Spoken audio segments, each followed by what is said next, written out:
வருது. ஆனுசாசனிக பருவம் தான் மகாபாரதத்திலேயே பலன் அப்படின்னு சொல்லப்பட்டிருக்கு. மகாபாரதம் தான் உலகத்தில் 2 புஸ்தகம் தான் பெரிய புஸ்தகம். ஒன்று வெளிநாட்டு வேற ஏதோ புஸ்தகம், 1001 இரவுகள்னு வேற நாட்டு புஸ்தகம் ஒன்று, இன்னொன்று மகாபாரதம் தான். ஆனால் அதுக்கு இதுக்கு ரொம்ப வித்தியாசம் உண்டு.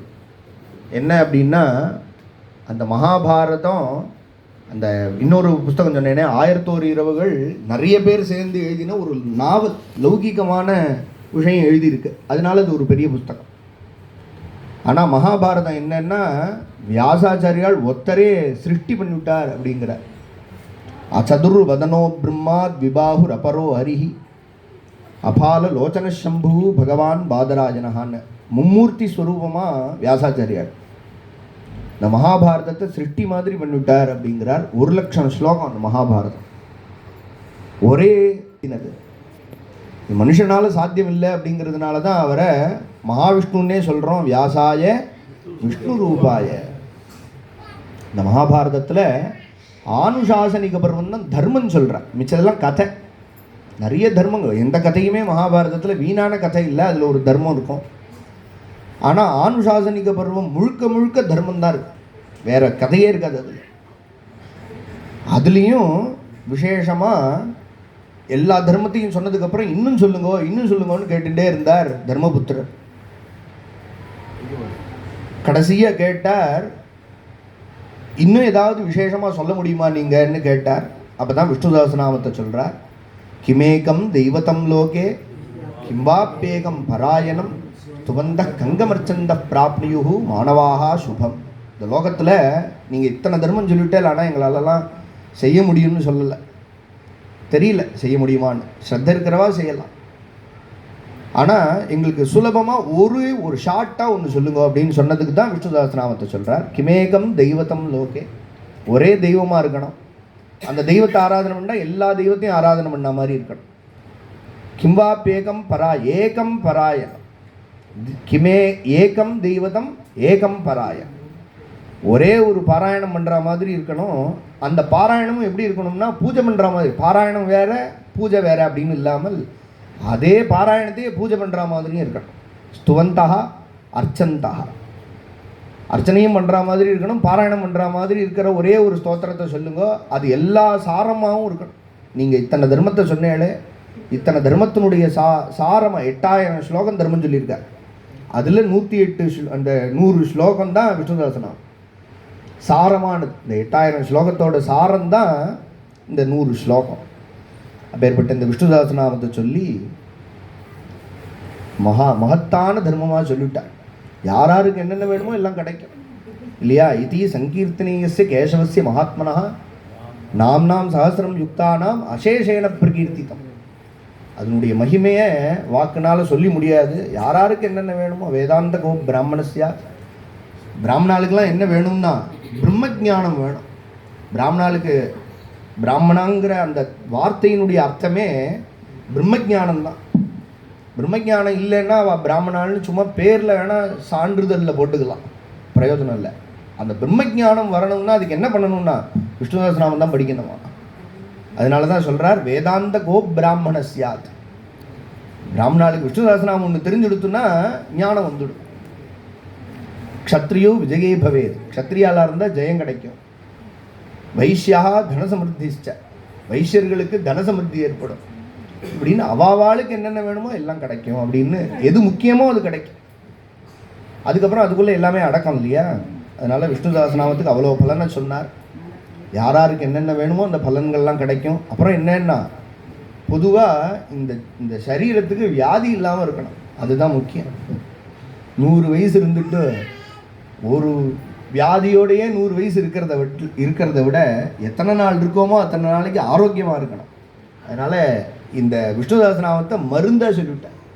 அதனால தான் என்னவோ இந்த நிறுவனம் பிரதானமாக மருத்துவத்துக்காண்டி உண்டான நிறுவனம் தானே. அதனால் விஷ்ணு சஹஸ்ரநாமத்தை பிரதானமாக பண்ணுறா. யார் சொன்னாலும் தெரியல, விஷ்ணு சஹஸ்ரநாமம் எப்படி நீங்கள் நடத்துகிறீங்கன்னு தெரியல. ஆனால் அப்படி வசதியாக அமைச்சு கொடுத்துருக்கா.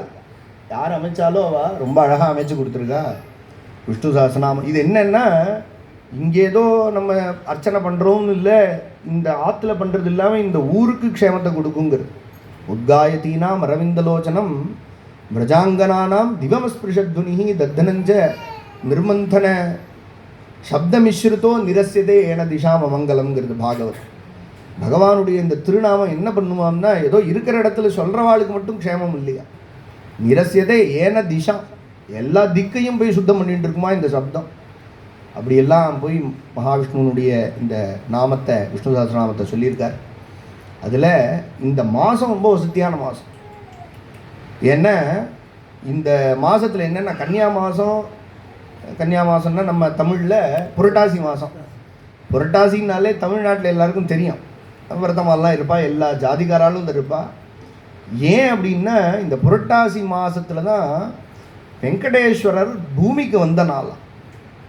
வெங்கடேஸ்வரர் மகாவிஷ்ணு வைகுண்டத்துலேருந்து இறங்கி இந்த பூமிக்கு வந்த மாதம். அந்த மாதத்தில் சனிக்கிழமை சிரவண நட்சத்திரம் அன்றைக்கி அவர் வந்தார். அதனால தான் இந்த மாதமே, அதனால் என்னென்னா இந்த மாதமே வசதி.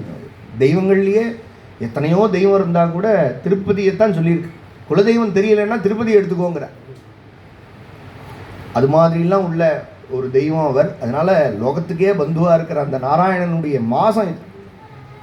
அதில் எல்லா சனிக்கிழமை, அதனால தான் பெரியவாள்லாம் என்னென்ன இந்த மாதம் முழுக்க விரதம் இருந்து நாராயணனை உபாசிப்பா.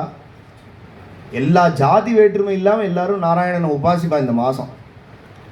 4 சனிக்கிழமை என்ன விசேஷம்னா அவர் வந்த நாள், அதனால அவருடைய பிரதிஷ்டிதமான நாள் அப்படிங்கிறதுனால இந்த மாதமே வசதி அப்படிங்கிறது. அதனால அதையும் யாரோ தேர்ந்தெடுத்து இந்த விஷ்ணு சஹஸ்ரநாமத்துக்கு பண்ணுங்கன்னு வச்சுருக்கா இங்கே. அது வாரியாரினுடைய அந்த குடும்பத்தை அவாளினுடைய ஒரு சந்தர்ப்பத்தில் நமக்கும் அது கிடைச்சது பாக்கியம். இந்த மாதத்தில் நாராயணனை ஸ்மரிக்கக்கூடிய ஒரு பாக்கியம். அது மாத்திரம் இல்லாமல் நமக்கு இந்த நாமத்தை சொல்கிறதுக்கு, விஷ்ணு சஹஸ்ரநாமம்னா வசத்தியான திருநாமங்களை தொகுத்து வச்சது. அதையும் நம்ம லக்ஷார்ச்சனை ரூபமாக அர்ச்சனையாகவும் பண்ணி அதை நாமமும் வாக்குனால சொல்லி பகவானை திருப்தி பண்ணுறோம். பகவான் திருப்தி அடைகிறதுங்கிறது எதில் அடைவார்னு போதேந்திரால் சித்தாந்தத்தில் எழுதும் பொழுது என்ன வேணால் பண்ணலாம். இப்போ நிறைய புஷ்பங்கள்லாம் போடுறோம், திருப்பியும் பிரசாதமாக நமக்கே வந்துடும். பிரசாதம்னா நைவேத்தியங்கள்லாம் பண்ணுறோம், திருப்பியும் அதை நம்மளே பிரசாதம்னு எடுத்துட்டுருவோம்.